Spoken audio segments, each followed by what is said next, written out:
Mark Sanchez, former quarterback for the New York Jets, now color commentator for Fox Sports, has been charged by the Indianapolis Police Department aggravated assault and battery against a 69-year-old delivery driver who was involved in the altercation with him.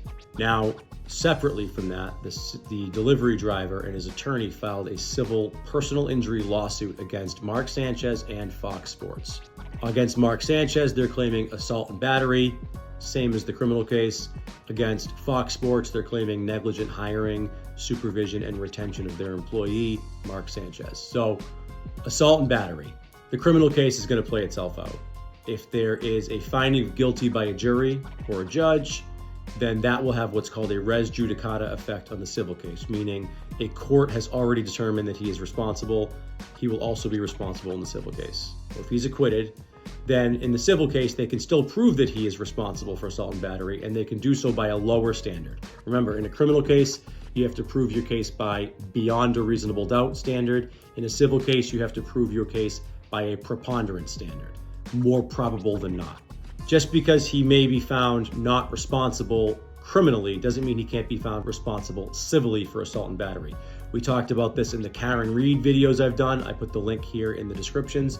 And you can also famously remember the O.J. Simpson case, where he was found not guilty criminally and he was found responsible civilly.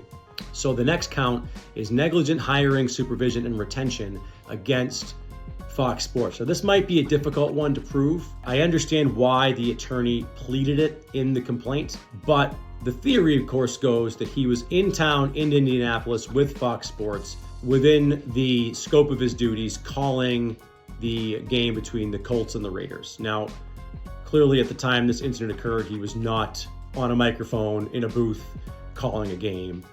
He was not doing an interview. The argument will be from the defense that he was not within the scope of his duties. But the lawyer for the plaintiff is claiming that he was only in Indianapolis, but for the reason that he was calling the game, that he found himself at this hotel, probably put up there by Fox Sports, paid for his room, I would imagine. We'll find out more about that. Because of that, they negligently hired him, retained him, and failed to supervise him, knowing or should have known that he was a danger to society, perhaps that he was a big drinker or what have you. Now, that's a serious claim made by this attorney on behalf of the victim, but at this point, they're only allegations, and we can see whether or not they're going to prove them in discovery. I don't know what Mark Sanchez's people are going to do, what his attorneys are going to advise, but in a case like this, he could lose quite a bit, and we'll see how this all shakes out.